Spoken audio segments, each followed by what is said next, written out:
Welcome back to my channel. In one of my recent videos, I talked about the Chinese Ghost Day and some of the activities Chinese people do around this day. Some of you suggested that it might be interesting to talk a little bit about the similarities and differences between how Chinese people see ghosts and how such supernatural phenomena are perceived in the West.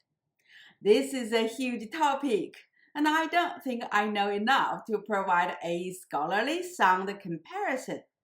However, I'm not going to turn down such a fascinating topic due to my ignorance. So, what I'm going to do is to make a comparison based on popular cultures in the East and West, or more frankly, based on popular movies and shows. I'm very interested in ghost stories presented in Chinese and English movies and shows. I watched quite a bit of them. My favorite English movies and shows include Ghost, Interview with a Vampire, The Supernatural, Ghost Whispers, and many, many more. The Exorcist scared me the most. I also watched a lot of Chinese ghost movies made in Hong Kong, Taiwan, as well as the subtitled movies made in Japan, Thailand, and Korea. My most recent favorite is the Taiwanese movie Marry My Dead Body. It is a very funny movie. So, my comparison is going to be quite superficial, incomplete, biased, and brief due to my limited knowledge, personal preference, and time restriction of a video. I would love to know what is your favorite ghost movie and what do you think are the similarities and differences between ghosts in the Western popular culture and those in the Eastern culture. To make such a comparison meaningful, I'm going to present a poem about an access ritual composed by Li He. You can see how the ritual Li He described in this poem differs from the one in the movie The Exorcist. The title of today's poem is 神仙曲, or The Magic String. I'm Dr. Gao, a philosopher obsessed with poetry. I make videos about classical Chinese poetry, philosophies, and traditional Chinese medicine. Please click the like button and subscribe my channel. Your support is very important to me. Any small donation to my channel is much appreciated, so that I can afford technical support and focus my attention on making better videos for you. I also offer one-to-one online lessons on these subjects. So, if you would like to have personally tailored lessons or read the original Chinese text with me, please contact me. Here's my email address. Now, back to the topic of ghosts and other supernatural phenomena. Many people might have watched the 1973 movie The Exorcist. If you haven't, well, it doesn't matter. So, I'll first translate the poem and tell you the stories and cultural meanings of the allured stories from this poem, then make some comparison between the access ritual described in this poem to those described in the movie towards the end. So please do watch this video to the end. Now, let me read the poem in Chinese first. 西山日没东山昏，旋风吹马马踏云。花闲树馆生浅繁，花群翠菜不秋晨。桂叶刷风桂坠子，青篱枯雪寒湖死。古壁彩球金贴尾，雨宫齐入秋潭水。百年老萧成木媚，笑声碧火朝中起。Now, let's look at the first two couplets. 西山日没东山昏，旋风吹马马踏云。花闲树馆生浅繁，花群翠菜不秋晨。西 means western, 山 means mountain. 日 refers to the sun. Mo literally means to sink into water, hence the water radical. But here it refers to the sun setting behind the western mountains. Dong means eastern, Shan means mountain, Hun means darken. 旋风 literally refers to whirlwind. It also has mythical meaning in Chinese culture. A Qing dynasty scholar named Wang, in his published commentary on Li He's poetry, 李长吉歌诗汇解, an anthology of Li He's poetry, states, there is always a ghost, a demon, or a deity in a whirlwind. When the whirlwind stays under 3 feet above the ground, it is a ghost or a demon. If it rises more than 10 feet high, it is a god or a spirit. Here it is clear that the whirlwind represents the immortal warriors, summoned by the priestess. So David and I translate 旋风 as fairy wind. 吹 means blow, 马 means horse, 踏 means ride, 云 means cloud.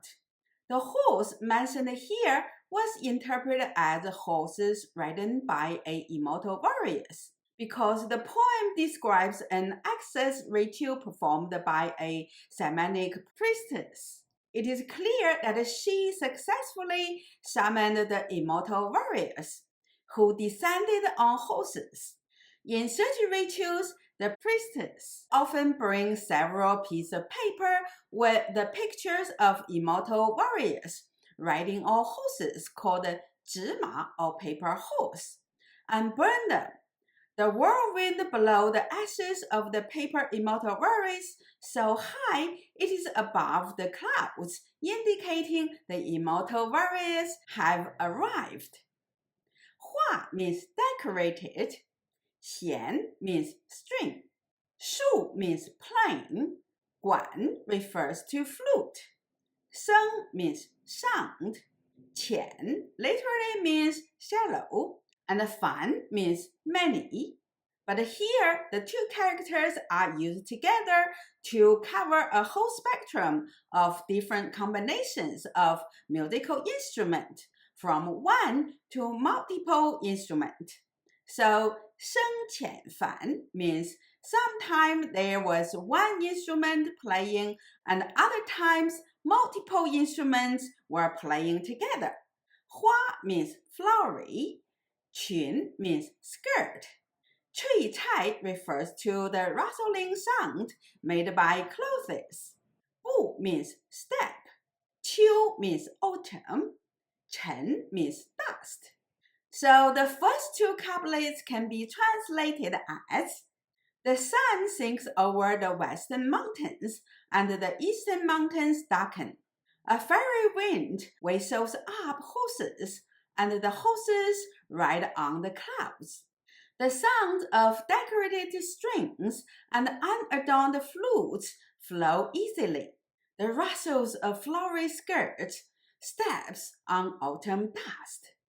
桂叶刷风桂坠纸，青篱枯雪寒湖死。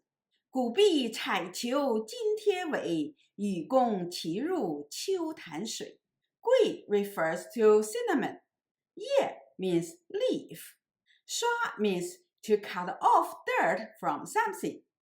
As you can see in the first script, it is a person on the left, and the person is a towel, and on the right is a knife. It literally means to scrub clean of the body. 风 means wind. 桂叶刷风 means cinnamon leaves cut through the wind. It is quite interesting that Li He used 桂叶刷风 or cinnamon leaves cut through the wind rather than the wind cut through the leaves to emphasize the sharpness of the cinnamon leaves, as if the leaves are cutting into the wind. 桂 again means cinnamon, 坠 means fall, 子 means seed. 秋 Qing means green or blue, referring to Qingqiu, or the Blue Hill. Qingqiu, or the Blue Hill, is a mythical place recorded in Shanhai Jing, or the classic of mountains and seas.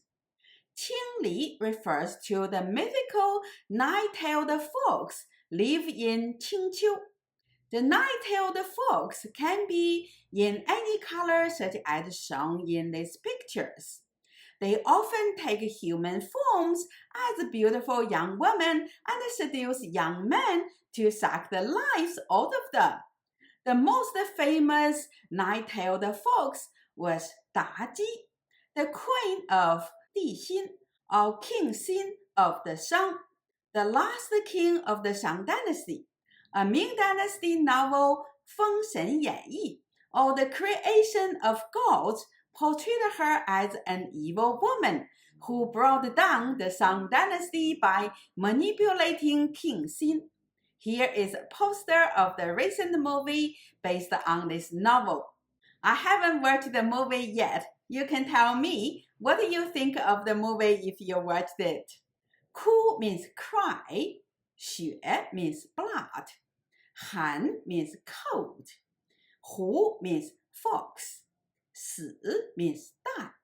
Gu means ancient. Bi means war. Chai means colorful. So we translate it as splendid.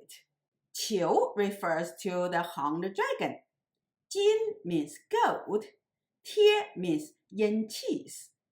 Wei means tail. Yu Gong, also known as Yu Shi, or Master of Rain, or Chi Shongzi, or Master Red Pine, was the god in charge of rain and waters. A Han Dynasty text in the title of A Comprehensive Interpretation of Customs, or Feng Shu Tong Yi, states, rain nurtures the 10,000 things and is beneficial to human society, hence the kings sacrificed to him. The Taoist religion later included him as one of its gods. He often shares a temple with Feng Bo, or the Lord of Wind, Lei Gong, or the Lord of Thunder, Dian Mu, or the Mistress of Lightning, as shown in this painting.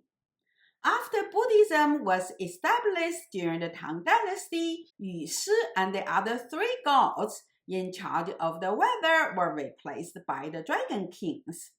The first recorded rain ritual performed by a Buddhist monk was in Jin Shu, or the History of Jin Dynasty. A monk named She summoned a dragon king to bring the rain. The Tang Dynasty saw many such Buddhist rain rituals where the dragon kings were summoned to bring the rain, and Yu Shi and the other weather gods were gradually replaced by the dragon kings for rain rituals. Qi means right, Ru means winter, Qiu means autumn, Tan means pond, Shui means water. So these two couplets can be translated as, the wind brushes cinnamon leaves, cinnamon seeds fall. A nine-tailed fox weeps blood, another fox dies in the cold. On an ancient wall there is a splendid horned dragon, its tail enchased with gold and ridden by the rain god into an autumn pond. 百年老笑成木媚，笑声避火朝中起。百 means 100, 年 means year, 老 means old, 萧 refers to owl, 成 means become, 木 means forest, 媚 refers to demons transformed from all sorts of living things. There are a lot of this kind of folklore in China that a tree, a fish, or even insects, when enlightened by an immortal or a demon, takes a human form to lure people and suck the life out of them. Here it is the 100-year-old owl that turned into a forest demon. It is probably dangerous to humans, so the priestess summoned the immortal warriors to vanquish it along with the foxes. 笑 means laughter. 声 means sound. 碧 refers to emerald green. 火 means fire. 避火, also known as 鬼火 or ghost fire, refers to a bluish or greenish light floating in the night air near a graveyard. The Chinese folklore regard such lights as wandering ghosts, who, for whatever reasons, missed their chance to enter the underworld and the night cycle of life. These ghosts are called 孤魂野鬼, or the lonely souls and wild ghosts. They can be harmful to humans. 巢 means nest. 中 means inside. 起 means rise. This line reminded me a story told by my father. When he was a boy, he used to venture out to the graveyard with his cousins during the night to see who was the most daring one. One night, they got really close to a floating ghost fire, but one of his cousins were really scared and started running towards home. But the air current his movement generated brought the greenish light closer to him and chasing after him. He was so scared that he wet his pants. So we can imagine how scary this scene is. The forest demon's laughter rises from its nest in this greenish ghost fire. So the two lines can be translated as, 100-year-old owl becomes a forest demon. Its laughter rises from its nest in emerald flames. This poem reads like an exciting thriller. The first couplet sets the scene.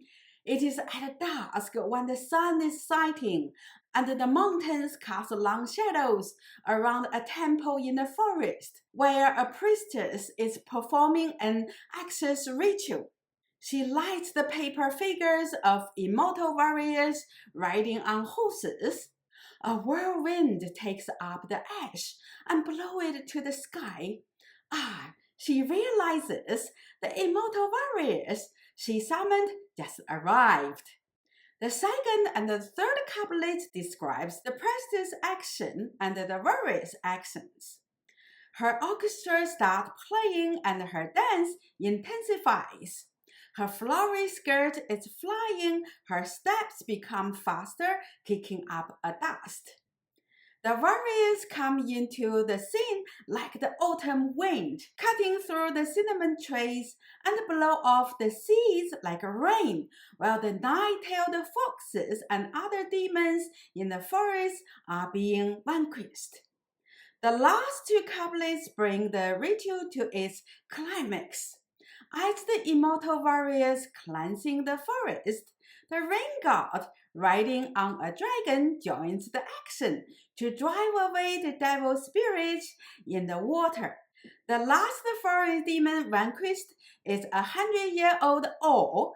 Its ghost goes up in flame while still laughing. What a haunting end!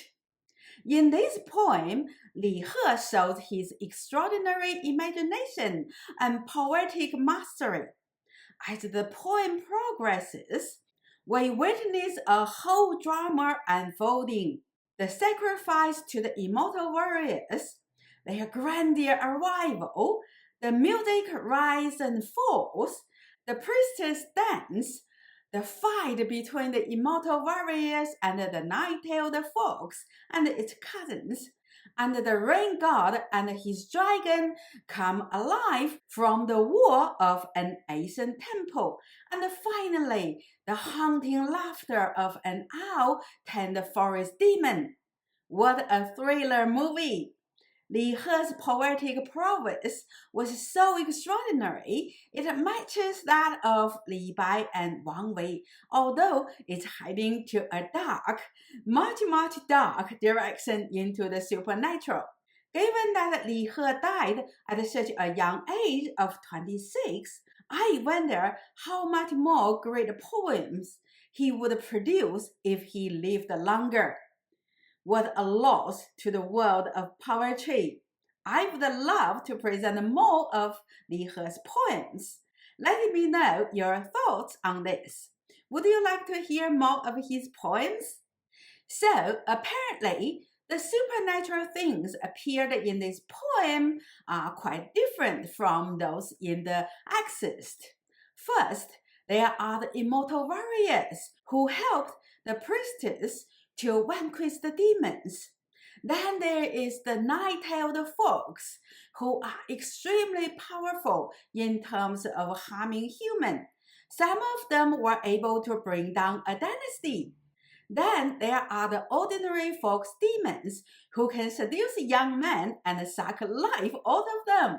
Even today, the phrase 狐狸精 or fox demon is used as a debasing term for manipulative young women who use their beauty to cheat men out of their money or other resources. Then there is the 100-year-old owl turned into forest demon.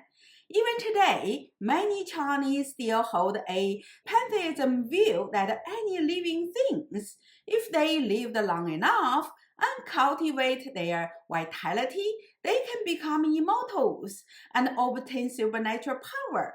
For instance, if you go to Taiwan, you can find a temple dedicated to Hu Xian, or the immortal fox, as shown here. If you read 西游记 or the journey to the west, there are a lot of demons that were once ordinary animals such as tiger, bear, deer, goat, even spiders, etc.